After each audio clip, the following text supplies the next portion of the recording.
నమస్తే, welcome to New TV Telugu. తెలంగాణలో Karimnagar ACB court చాలా కీలకమైనటువంటి జడ్జిమెంట్ ఒకటి ఇచ్చింది. అది పోలీస్ డిపార్ట్మెంట్కి అనుబంధంగానే ఉంది.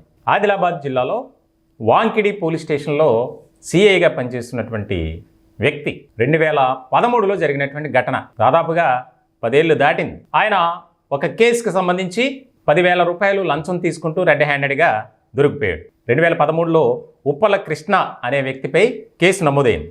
దీనికి సంబంధించి చింతపట్ల లచ్చన్న ఆ పోలీస్ స్టేషన్లో సర్కిల్ ఇన్స్పెక్టర్గా పనిచేస్తున్నారు. ఇది జరిగింది 2013.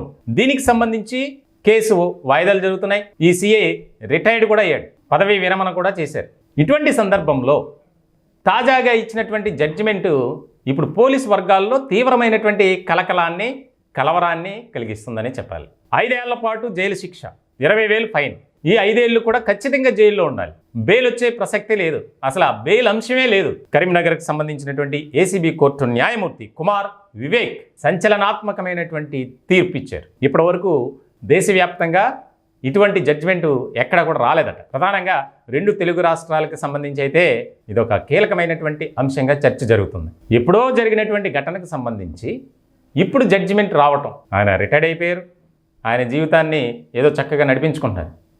కానీ ఉన్న పలంగా అతన్ని అరెస్ట్ చేయాలి అని చెప్పి ఆదేశాలు ఇవ్వటం, దానికి సంబంధించి 5 సంవత్సరాల పాటు ఖచ్చితంగా జైల్లో ఉండాలి. మనం చూస్తున్నాం తెలంగాణ రాష్ట్ర చరిత్రలో ఈ మధ్య కాలంలో జరుగుతున్నటువంటి ఏసీబీ రైడ్స్ గతంలో ఎన్నడూ కూడా జరగల. అందులోనూ పోలీస్ డిపార్ట్మెంట్పై ప్రధానంగా ఇదొక ముఖ్యమైనటువంటి అంశంగానే మనం చూడాలి. రిటైర్డ్ అయిపోయారు, సర్వీస్లో లేడు అయినా కూడా ఇప్పుడు ఇచ్చినటువంటి ఏదైతే జడ్జిమెంట్ ఉందో దానికి సంబంధించి పోలీస్ వర్గాల్లో చాలా కీలకమైనటువంటి ఆసక్తికరమైనటువంటి చర్చ జరుగుతుంది. అంటే ఏసీబీ కేసుల్లో ఇన్వాల్వ్ అయి రెడ్ హ్యాండెడ్గా పట్టుబడినటువంటి వారు ఇప్పుడు వారి గుండెల్లో గుబులు కలుగుతుంది. ప్రతి ఒక్కరికి ఇటువంటి జడ్జిమెంట్ వస్తే చాలామంది జైల్లోకి వెళ్లాల్సినటువంటి పరిస్థితి. మొత్తానికైతే ఈ యొక్క చింతపట్ల లచ్చన్న సిఐగా పనిచేసినటువంటి సందర్భంలో కేవలం 10,000 రూపాయల లంచం తీసుకున్నందుకు ఇప్పుడు దాదాపు 10 ఏళ్ల తర్వాత వచ్చినటువంటి జడ్జిమెంట్పై ఒక ఆసక్తికరమైనటువంటి చర్చ అయితే